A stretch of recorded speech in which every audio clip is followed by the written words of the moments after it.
Hello, what's up guys, welcome back to my channel, and for today's video we will just be looking if it is really the end for free to play players for the Grand Mafia, because over the couple of years there's been so much development that I think the gap between whale players and free players, or even like casual spenders versus free players, the gap might be very wide. So we'll be taking a look at how wide the gap is and if free players are really out of the league for the Grand Mafia. But before we move into that, I just want to let you know what are the changes that have grown over the few years in the Grand Mafia. I've been playing this for many years, so there are many new features of the Grand Mafia, or compared to when TGM was first released. Of course, the many new different features that TGM has released are, for example, one big component is coalition. There's like free trucks. There's also like super weapons, which was released later on in the game, and like family crystals, and of course your family council, your star level and mansion star level, and also the blue water owl, and also like the luxury car club.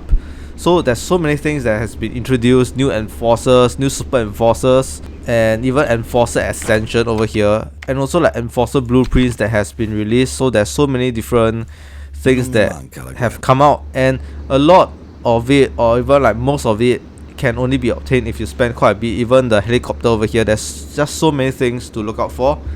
And over the past few like months, you have been seeing like so many people unlocking tier 5, and the gap is really getting wider. And even recently there are factions who only recruit tier 5 or raid leaders. So obviously if you're in the top 5 or top 10 factions, there's no choice, but probably you have to be a spender to be relevant in this faction. If not, you won't be able to get like troop star 10 or like tier 5, or even increase your combat stats quickly.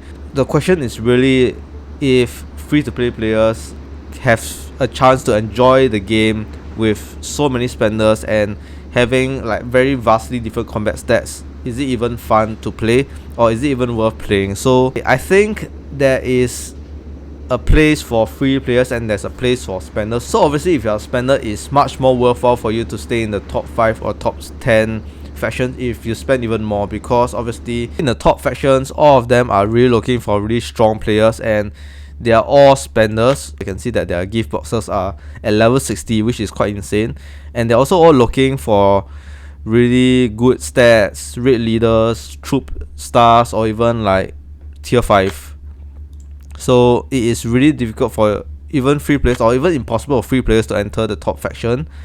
But of course, for free players, I think where they can belong is right at the lower end of the 50 to 100 factions. So why I say that is because you can only enjoy playing the game if you are paired up with players who have a similar combat stats, or even like something that's worth your fight, and not something that's too demoralizing to be able to destroy you instantly. As you can see, for the different Governor's War, you can take a look at the maps and which numbers or how many Governor's War maps are there, and usually by each of the season maps, the top place would be the one with a very strong faction influence, so it will go downwards in descending order to the bottom, which has usually the lower influence factions. And as you can see, for even the Season of Chaos, the veteran season, you can see that for the lower side of this area, the factions here are just around 100 billion range. However, if you join a faction that is really active, you might even be able to defeat these 100 billion factions with a lower, like under 100 billion. As you can see, this 90 billion and got first in this area, and it really depends on how TGM pairs up factions versus factions. So I recommend, if you are free to play, obviously around this faction influence you'll be able to enjoy the game, provided if you are lucky enough to pair with somebody of that same class. Because sometimes in the top area, you can see that, yeah, for example, for this like top area, you can totally see that only one faction is dominating very high, and then the second faction is quite unlucky to be paired with the strongest faction. So it really depends on how lucky you are, and really going to a city where you know that the faction has been performing well, and the faction has always been paired with other mediocre factions. From pairing with faction of similar combat stats rather than this imbalance, you're able to get more state honor tokens because you're able to capture more like arsenals. You're able to push more into the game, push into zone 3 or zone 4 and just have some fun. And also with zone 3 and zone 4, you're able to get better resources for you to rob. The short answer is that free players have still an area in this game that they can play. They have to just slowly grind their way up and be stronger. However, there's a ceiling for them, and probably like the ceiling is the top 50 factions. They probably can reach to the probably like between 30 to 50 top factions in the game, and that would be their limit. Now the question is, when will free players be irrelevant? And I think that comes about when there are more features introduced that caters towards the players who pay. And I think that if tier 6 were to come out, that would be the end of free players, depending on how tier 6 is released and how the progression is, because I think tier 5 progression for free players is almost impossible.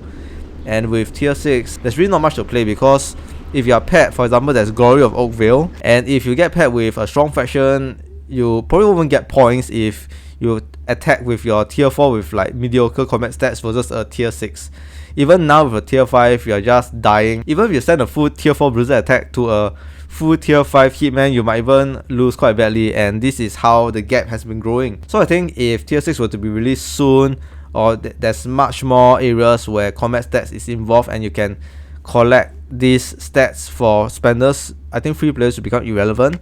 And now it has also been growing wider for the free players, because for crew skin in the past, they only give you casino move speed or like movement speed related buffs for your crew skin. However, now they have been giving you more of combat buffs for your crew skin, which is really giving a bigger gap to free players and spenders. So if in the future they are releasing more of these skins that give you combat buffs, then I think it is really quite doomed, where you are not able, or free players are unable to catch up, and they might lose their morale and just quit the game.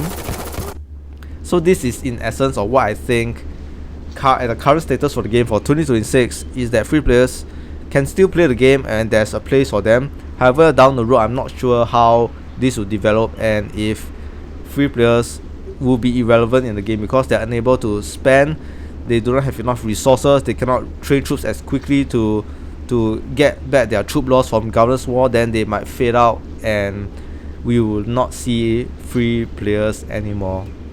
And this is my opinion on what I think about free players and current scope of the game. And I hope you guys enjoyed this video, and I'll see you guys again real soon for my next video.